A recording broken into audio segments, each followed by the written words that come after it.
Puji Tuhan, Shalom Bapak Ibu teman-teman semua yang senantiasa diberkati oleh Tuhan Yesus dan berjumpa lagi pada sesi ini. Nah Bapak Ibu, sebagaimana yang Alkitab katakan bahwa Allah turut bekerja dalam segala sesuatu untuk mendatangkan kebaikan bagi mereka yang mengasihinya. Teman-teman semuanya, Bapak Ibu sekalian, beberapa waktu belakangan ini nama dari Pak Kamarudin Simanjuntak ini memang kerap kali menarik perhatian publik. Karena beliau teman-teman sebagaimana yang sudah kalian semua ketahui beberapa waktu yang lalu menangani kasus Muhammad KC, lalu kemudian beberapa minggu belakangan juga menangani kasus dari almarhum Brigadir J. Dan menariknya beliau ini cukup dikenal kemudian di kalangan masyarakat karena pernyataan-pernyataannya yang tegas terutama dalam rangka mengungkap kebenaran di balik dari meninggalnya almarhum Brigadir J. Tidak hanya itu teman-teman semuanya, kemarin saya membaca satu pemberitaan, ternyata beliau ini punya satu kisah yang benar-benar luar biasa sekali. Dan di dalam banyak penjelasan ada satu pernyataan dari Pak Kamarudin yang kemudian menarik perhatian saya, yang mana beliau meyakini bahwa kalau apa yang pernah dialaminya itu kemudian tidak mendatangkan hal-hal yang kemudian membuatnya mundur karena campur tangan Tuhan. Jadi beliau ini memang sosok yang sangat luar biasa sekali. Dan karena itu sebelum sama-sama nantinya kita akan bertukar pikir membahas mengenai topik ini teman-teman, saya mau share satu bagian pemberitaan terkait dengan apa yang dialami oleh Pak Kamarudin Simanjuntak ini sebagaimana ada di layar teman-teman semuanya ataupun Bapak Ibu sekalian, ini dia ya. Jadi teman-teman semua, oke coba kita lihat. Nah ini dia ya. Jadi di sini jelas ya, judulnya itu sangat jelas sekali. Oke ini dia ya.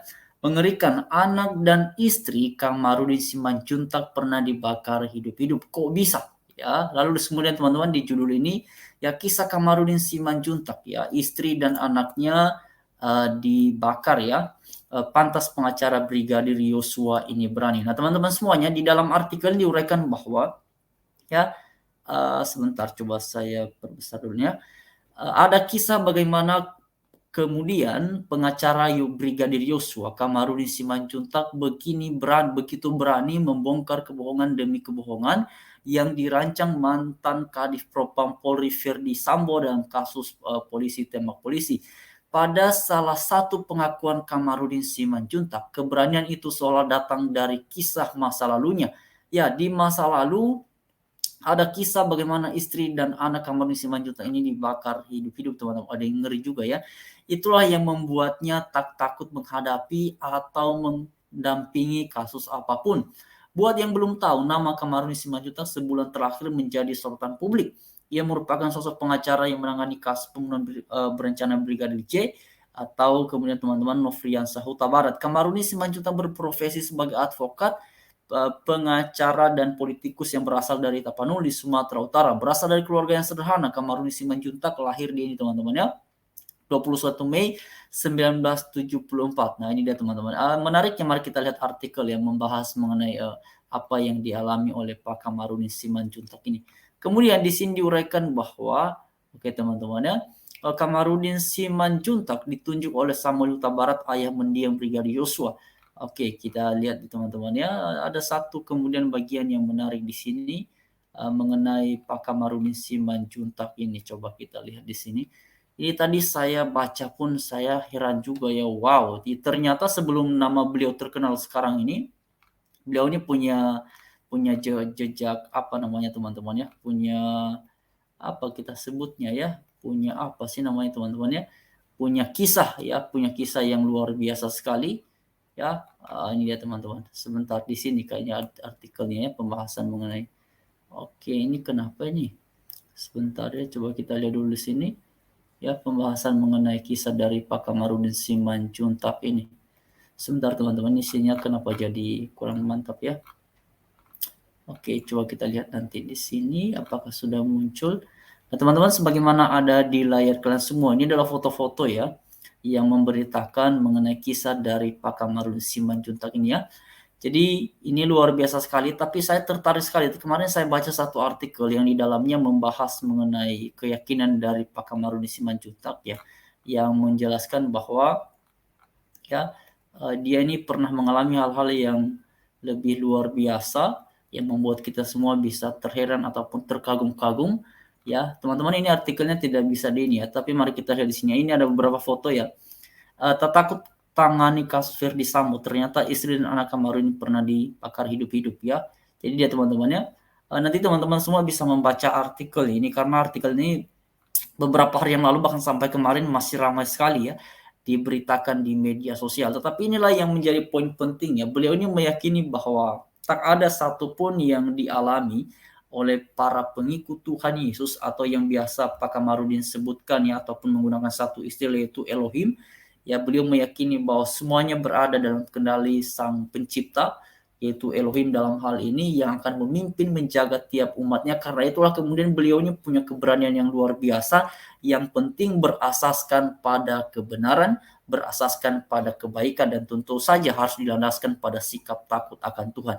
Karena itu teman-teman semua ya, ketika beberapa bulan belakangan nama Pak Kamarudin Simanjuntak ini memang muncul ya, sebenarnya kalau saya lihat secara pribadi, nama beliau ini ya ramai diperbincangkan itu adalah ketika beliau juga menangani kasus PMKC ya, hanya saja memang tidak begitu disorot publik ya, karena itu kan terbagi ya teman-teman, orientasi ya kemudian diupayakan di situ adalah untuk mendapatkan keadilan bagi Pak Muhammad KC, dan tidak semua mata, tidak semua kalangan teman-teman memberi perhatian terhadap kasus PMKC ini. Tetapi kalau apa yang dialami oleh Brigadir J ini, memang publik itu saya lihat ya hampir semua ya, kalau saya lihat komentar-komentar di media sosial ini ya, saya buka beberapa media itu teman-teman luar biasa sekali ya. Bahkan di YouTube ini pun pemberitaan mengenai almarhum Brigadir J ini luar biasa sekali, dan selalu kemudian ada kaitan ataupun selalu disebutkan atau sedang kecenderungannya cenderung nama Pak Kamarudin Simanjuntak ini disebut-sebut, karena memang beliau yang kemudian bersuara lantang sekali, selain dari pihak-pihak lainnya, dari bapak-bapak kepolisian pun juga beberapa minggu belakangan luar biasa sekali, dari DPR juga sudah luar biasa memberikan perhatian, yang pada akhirnya kita harapkan ini teman-teman pada akhirnya mendatangkan kebaikan dan kebenaran lah yang terungkap. Nah, sekarang kita kembali kepada topik mengenai apa yang pernah dialami oleh Pak Kamarudin Simanjuntak, yang mana beliau ini teman-teman luar biasa ya. Saya ketika mendengar kisah yang seperti ini, saya merasa wow, ini adalah sosok-sosok yang kemudian bisa menginspirasi anak-anak muda, generasi bangsa kita untuk bergerak maju dan kemudian selalu berorientasi pada apa yang benar. Jadi apa yang sudah dialami oleh Pak Kamarudin Simanjuntak bagi saya secara pribadi adalah satu perjalanan spiritual yang luar biasa, sekaligus juga sebagai sebuah tantangan dalam profesi yang ditekuni oleh beliau, dan harapan kita sebagai sama warga negara juga sebagai orang yang percaya kepada Tuhan Yesus ya, semoga beliau ini tetap sehat dan keluarganya beliau tetap senantiasa bergembira dan bersuka cita dalam Tuhan, karena sesungguhnya hanya di dalam Tuhanlah ada pemeliharaan yang sempurna, hanya di dalam Tuhan ada keberhasilan yang sempurna, hanya di dalam Tuhan ada jaminan ya, terutama juga untuk masuk ke dalam kerajaan surga itu adanya di dalam Tuhan Yesus. Terima kasih bagi semuanya teman-teman. Saya lihat tadi ini ada informasi tambahan ya terkait dengan Verdi Sambo ya teman-teman, yang kemarin sudah di sidang ya, sudah ada sidang etiknya, dan kemudian teman-teman katanya sudah dipecat ya. Nah, ini raut wajah Verdi Sambo usai dipecat dari Polri ya teman-teman ya. Seperti yang ada kalian di layar kalian semua, kan sebelumnya juga kita mendapati informasi bahwa beliau ini mengundurkan diri ya. Mengundurkan diri itu kemudian memunculkan banyak opini di masyarakat, tetapi kemudian teman-teman ternyata ya pengunduran dirinya itu belum disetujui ya, atau bagaimana lah, tetapi yang penting pada akhirnya ya ini beliau resmi dipecat dari Polri, dari Polisi Republik Indonesia. Nah, harapan kita selanjutnya adalah mengenai proses hukum yang kemudian diupayakan oleh pihak-pihak terkait ya, terutama mengenai meninggalnya almarhum Brigadir J ini, semoga semuanya berjalan dengan lancar. Dan saya lihat juga nih DPR sudah berdiskusi panjang lebar ya kepada Pak Kapolri mengenai kasus ini. Ya, kita tunggu saja nanti hasilnya akan bagaimana. Ya teman-teman, itu menjadi penantian publik yang saya lihat beberapa minggu belakangan itu luar biasa sekali. Jadi pada akhirnya teman-teman semuanya kita doakan terus yang terbaik. Semoga ini segera terungkap, dan terutama keluarga almarhum Brigadir J, kiranya mereka senantiasa berharap dan bersuka cita dalam Tuhan saja, karena sesungguhnya sumber pengharapan itu adalah Tuhan sendiri, sumber dari sukacita itu adalah Tuhan sendiri. Kita yakin dan percaya bahwa apapun yang terjadi dalam hidup ini, kalau kita berserah kepada Tuhan, kiranya Tuhan yang mengubahnya sehingga kemudian mendatangkan sebuah kebaikan. Terima kasih. Shalom, Tuhan memberkati, menyertai kita semuanya.